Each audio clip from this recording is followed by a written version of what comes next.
Good evening and welcome to another Forged Live, this time for the tactical breakdown. And we review last night's game against Fulham, a 5-goal thriller, London derby at the London Stadium, giving Graham Potter his first win in charge of the Mighty Irons. Now, like all of you, okay, I was dreading when that lineup came out. I'm not going to lie to you. I but was at work all day, was kind of refreshing Twitter and everything else to take a look at what was coming through on the on the injury updates, things like Somerville, Emerson, etc. And I wasn't looking forward to it.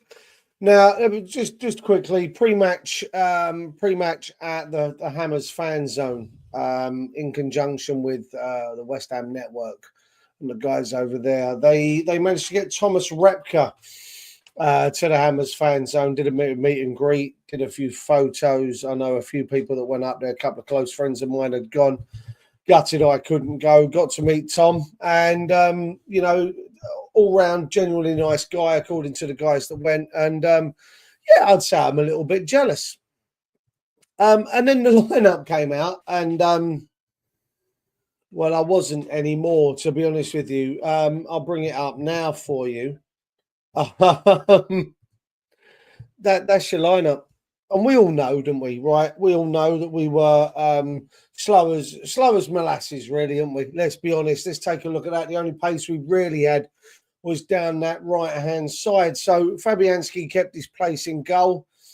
And we started out as a back four. That's what most of the, shall we say, that was most of the social media sites, Google, Sky Sports as well, had this as our formation. So Wan-Bissaka right back, Mav and Kilman in the centre, Emerson returning at left back, Alvarez and Rodriguez as the double pivot, Kudus right, Soler left, Souček in the 10, which was a strange one for me at the time, and then Paqueta in the 9 role. Up front, false nine, whatever you want to call it. Drano Hammers, good evening, sir. Thank you for joining me. It's only you watching at the minute, so I'm guessing others will watch this back at a later date. I don't mind. So that was as it came out, and I sat there looking, and I'll be honest, I was thinking, the pace is only down the one side, isn't it? Kudus and Wan-Bissaka. There's no real pace anywhere else in that team. And when I say pace, I mean explosive, off the mark, bang and gone kind of pace, not necessarily, over long distances, you know what I mean? So that was really all we had. And I was wondering, to be honest with you, how we were going to cope with Fulham's quick style of play, to be honest with you. Now, Fulham lined up in very much the same sort of system as we did, to be honest with you. This is their lineup. This was how they set themselves out. Now, what got me with the way Fulham lined up was it was quick and pacey. Where am I? I've lost it. Hang on a minute. Bloody thing, innit?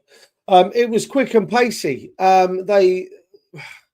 They had enough there that could cause us problems, to be honest with you.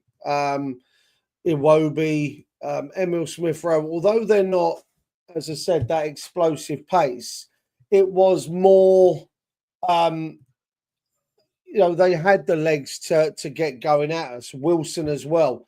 And that was how they lined up. Leno in goal, Castagna, Anderson, Bassian, Robinson, Lukic and Pereira in the pivot, Wilson, Smith-Rowe, Iwobi, Jimenez. Now, if you remember myself doing the preview show, there was there was an Arsenal fan in the chat, and he mentioned it being criminal that they'd got Reece Nelson and Smith Rowe. Obviously, Iwobi, I think, came from Everton, if my memory serves. And I was looking at that going, Christ almighty, they've got legs in there. They've got enough there to cause us problems. And from kickoff, they did. From kickoff, they caused us problems. They came at us. They put us under pressure. And for about 15, 20 minutes, that's exactly, we were under the cosh. They hit the bar on 6 minutes. It was a quick throw down their left-hand side, and Iwobi hooked it across. And Wilson was making again the late dart. I mentioned it in the preview that he arrived late in the box. A little bit like Thomas Souček is I think my exact words. And he raced into the box. He got a good connection on it, and it slammed against the bar. And I thought I thought at that point we were in for a very, very long night. And it continued, and they kept putting us under pressure. And I think on about 20 minutes, they had to break down that left-hand side. And Robinson had got away from Wan-Bissaka, who was too busy watching Iwobi, and Kudus let his man go. Kind of doubled up on Wan-Bissaka. He got away from him. He got into the box, and he drilled one across the face of the goal, and it ended up being comfortably wide, but it was still one of them danger signs. Now, it was at that moment that something was said in the dugout. For those of you who don't know, Bruno Sauter is now is Potter's assistant. And for a good 5 minutes or so, he was in Potter's ear on the touchline. And the cameras were on them quite a bit. And so the story then goes is that Sauter told Potter to get AWB further up the pitch to combat Robinson's overlaps, and then move Kudus inside, getting closer to Paqueta, and then get Alvarez to drop in between Mav and Kilman, leaving Mav to deal with Iwobi and AWB to deal with the pace of Robinson. And it worked. And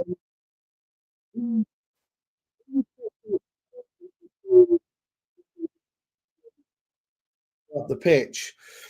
And on what was it, 31 minutes, my nightmare came true, right? But at the other end of the pitch. I hate the way teams play out from the back. I hate it. And this is why. And this is exactly why. Fulham are playing triangles in and around their box. And I think it's Leno plays a ball into Pereira's feet. Now, I've watched this over and over again today.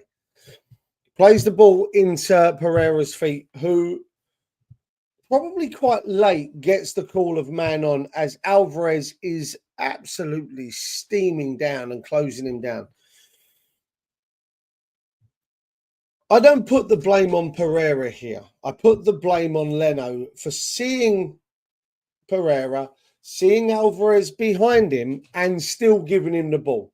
Now, Pereira panics and he kind of plays a blind pass across the box. There are two Fulham players on the far right-hand side of the box, but he doesn't get enough on it, and B, he kind of puts it curls back to the edge of the box. Nowhere near the two Fulham players. Soler comes onto it. The ball bounces, and Soler catches an absolute sweet as a nut, right foot, half volley. Now, most of you would have seen the goal. Most of you, if you weren't at the game, you would have seen the replays on TV, on social media. The ball bends around the defender. I think it's Anderson. And he goes back the way he came. And Leno is running back across goal and gets caught out, I suppose, because I think he thinks he's going to go for the near side to where Soler was. And he's bent it back into the far side of the goal. And it's beautiful. It's a beautiful goal in the sense of how Soler took it. But my nightmare comes true because I fear that we do that down the other end and we get caught out and we get punished like that. But it's 1-0, 31 minutes. I'm cheering. We'd already had the ball in the back of the net earlier for an offside. And the reason I haven't spoken about it was offside. It was blatantly offside and it took too long to get to where we got to. One of my irks on free kicks like that are close to the box is you have 3 or 4 players that start offside, hope that the defensive line comes one way as you come back. It irks me. Just start onside and go in with the defenders because then we don't have this possible offside malarkey. Anyway, enough of that. 2 minutes later, it's 2-0. And again, 2 minutes later, it's beautiful. It is such a well-worked goal. Now, Conjures picks the ball up. He's probably 45, 50 yards. He's probably just inside the Fulham half. And he breaks and he runs at his defenders. He's got the defenders backing up. And he's on the left-hand side and he cuts across. No, he's on the right-hand side, sorry. And he cuts across the box. And several times I'm sitting there thinking, hit it. And he doesn't hit it. And I thought the chance had gone. He then plays the ball. It ends up with, I think it was Soler out on the wing. And as the ball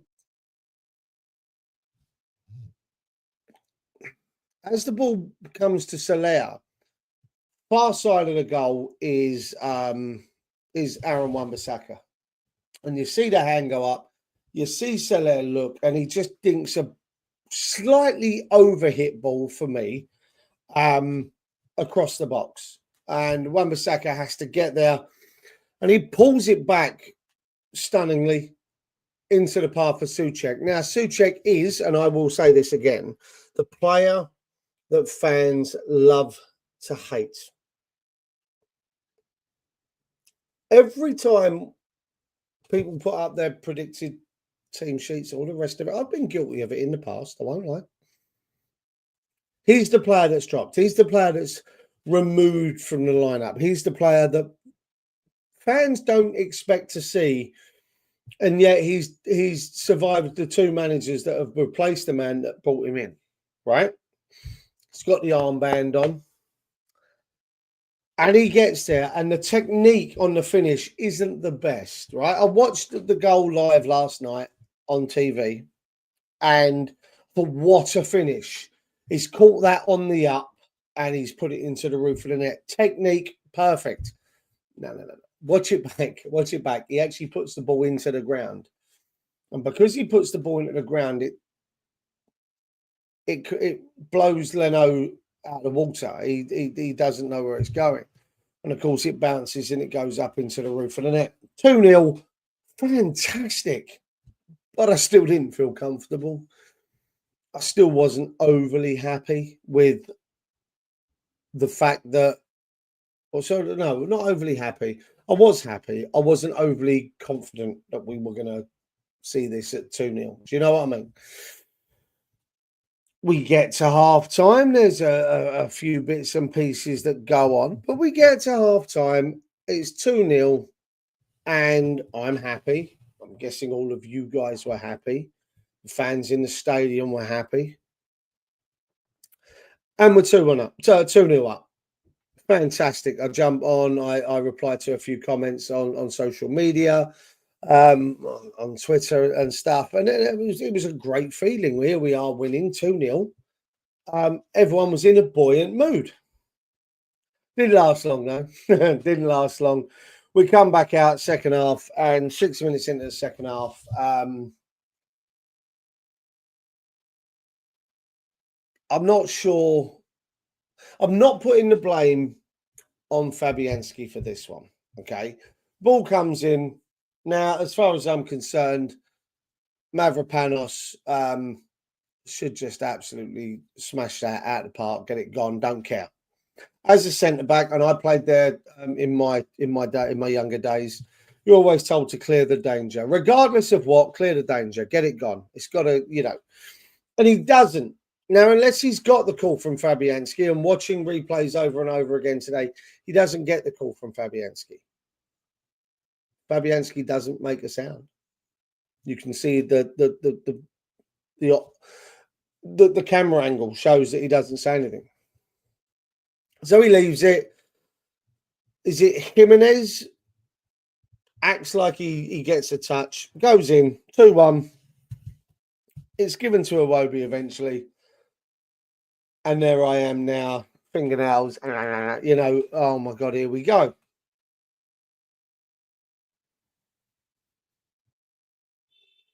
And then came a substitution on 63 minutes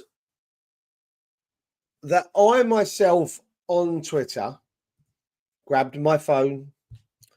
I retweeted with a quote of this Danny Ings for Mohamed Kudus substitution. And I wrote, and I quote, "This is utter madness from any angle that you look at it." Right? And the reason for that was Mohamed Kudus, although he didn't have the best of games, much like Matt Letizia back in the day, he's got magic in the boots, right? Letizia could do nothing for 87 minutes and then some magic, and he scored a goal, and Southampton have won the game, and everyone praises Matt Letizia, yet for 87 minutes he done diddly. And I felt the same about Kudus. So 63 minutes, Danny Ings comes on, Kudus comes off. Kudus doesn't look happy. And from what I'm being told, Potter made some comments about him in his post-match interview, which probably will rile up the situation. 67 minutes, however, we go 3-1 up. And I will say it's because of Danny Ings, right? And as I posted after the goal, Danny Ings, I apologise and I take it back wholeheartedly. I could admit I got it wrong. Danny Ings, he pressed Bernd Leno. Leno, I don't know whether I've watched it so many times. I don't know whether Ings gets a touch or whether he kicks it and Leno kicks it into Ings, whatever it is. It ends up with Paqueta.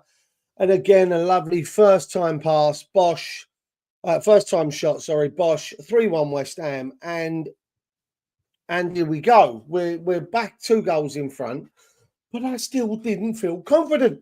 I was still panicking. And rightly so, apparently, because we get further down the line. Where did we get to? We got to a couple of more substitutions. Irving come on for Soler. I don't think Irving. I don't think he covered himself in glory. There was a couple of bad passes in there.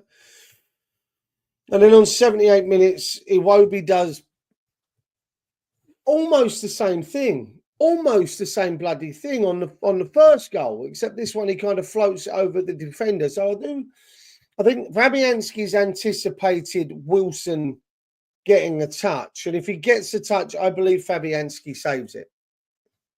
I think he's anticipating that touch. Wilson doesn't get hold of it; it goes straight in the back of the net, and Iwobi's got 2. Fulham have got 2, and we've got 12 minutes of now us going, oh shit, are we going to hold on to this? And Couple of minutes later, Potter does exactly what I expected Potter to do.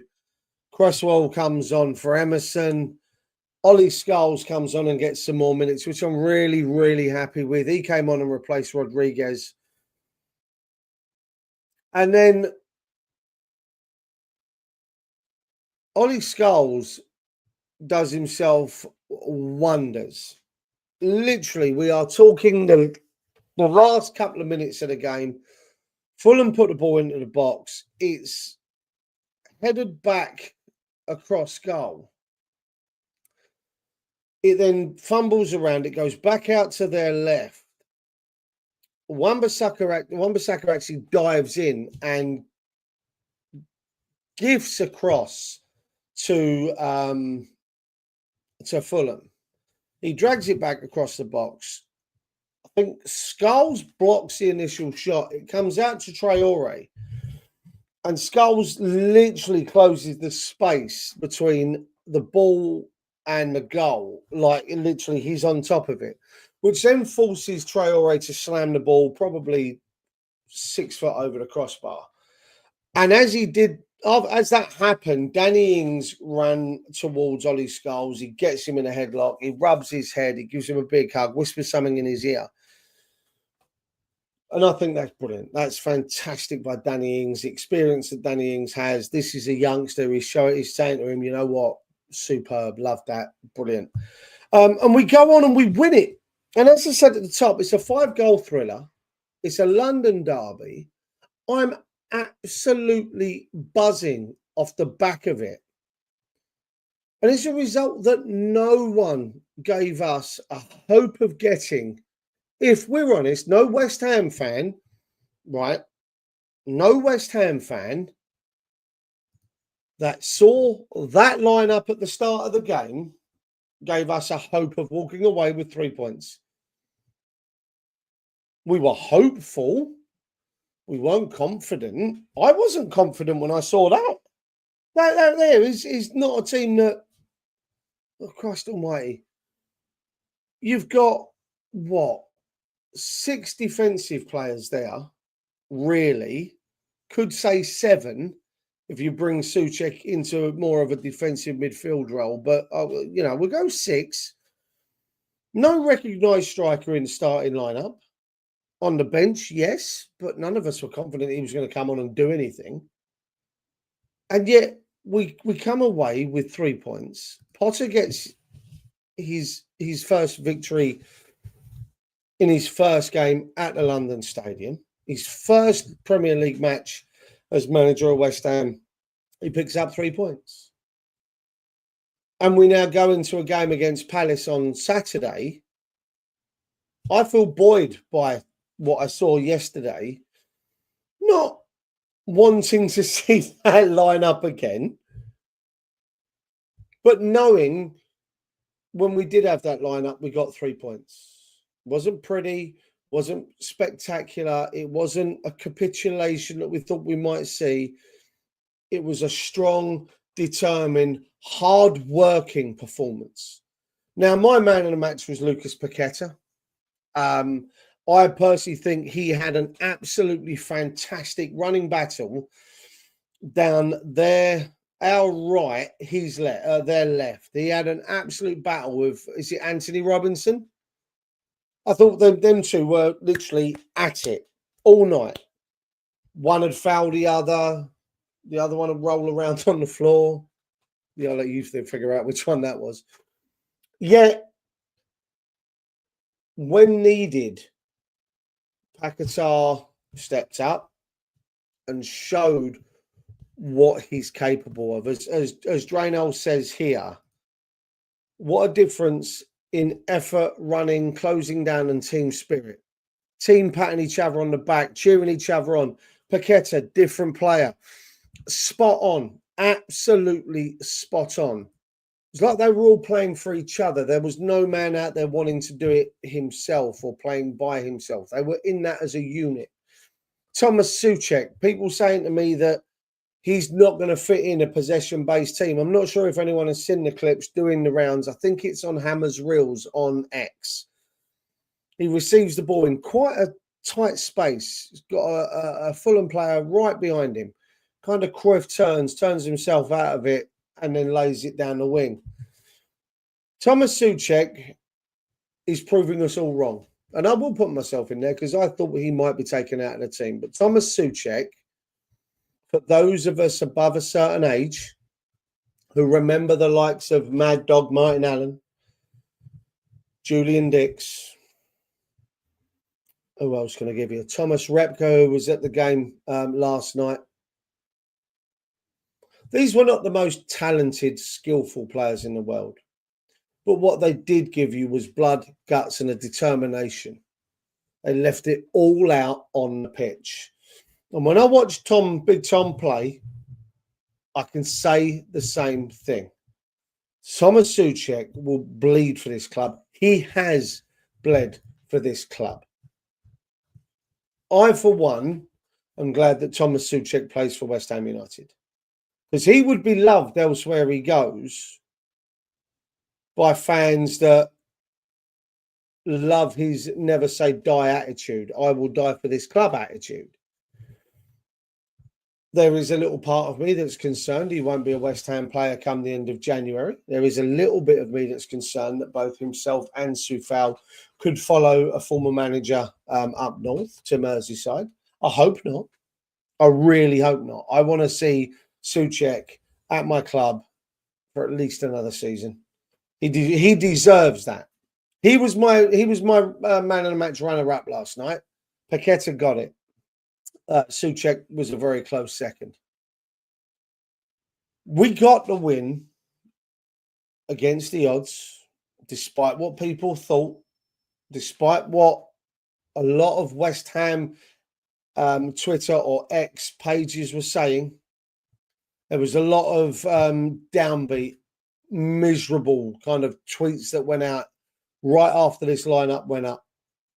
And yet somehow they still went and did it. As Drano says, running, team spirit, effort, cheering each other on, encouraging each other. It made a big difference. And I believe Potter, who has a degree in psychology or man management or something along them lines. And it's proven. I think we can see that within the squad.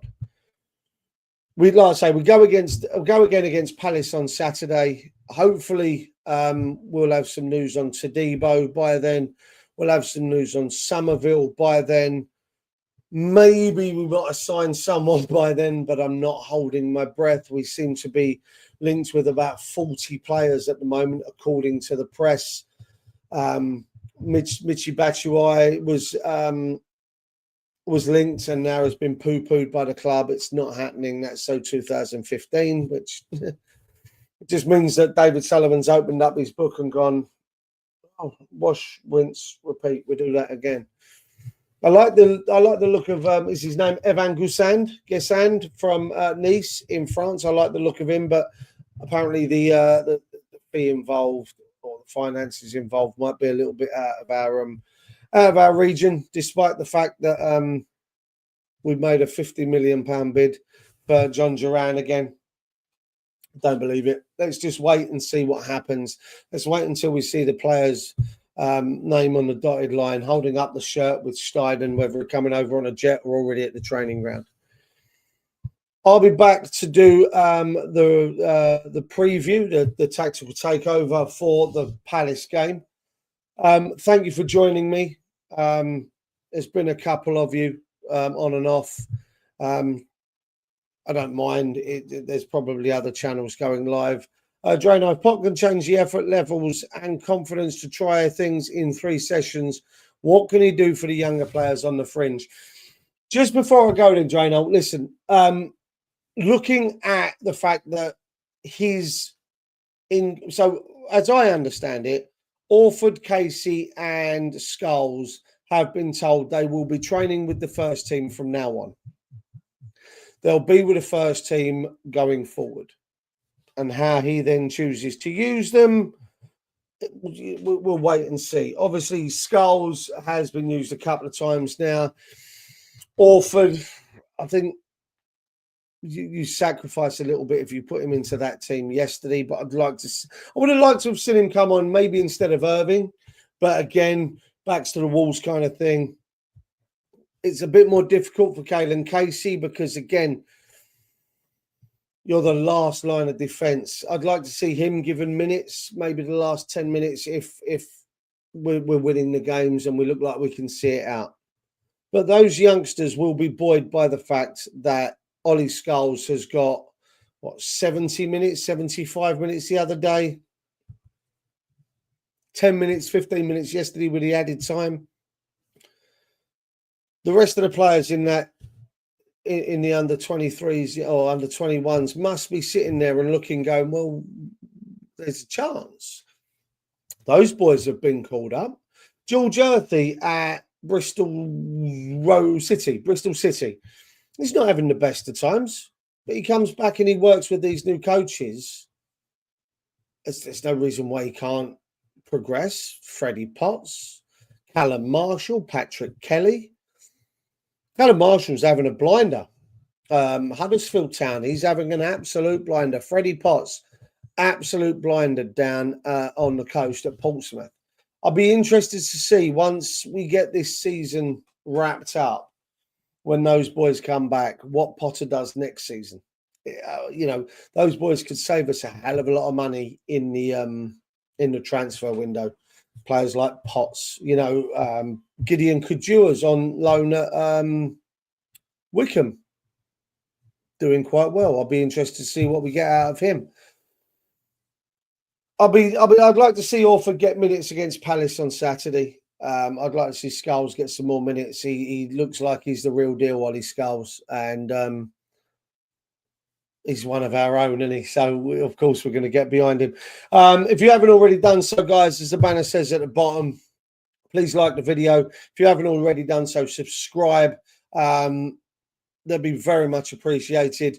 And I'll see you when we come back to do the preview of the Palace game. I'll continue to put out content, even if I only get 2 people, 3 people, 4 people watching. I'll still do it. I enjoy doing it. I enjoy the comments that I get. It puts a smile on my face when I get the comments. Drano here. Cheers, mate. And you. Go enjoy the Arsenal game. Hopefully Arsenal are winning. Hopefully they're going to continue to put Spurs below us in the league. There's some more sirens. Anyway, guys, take care. Come on, you irons, and I'll see you in a couple of days.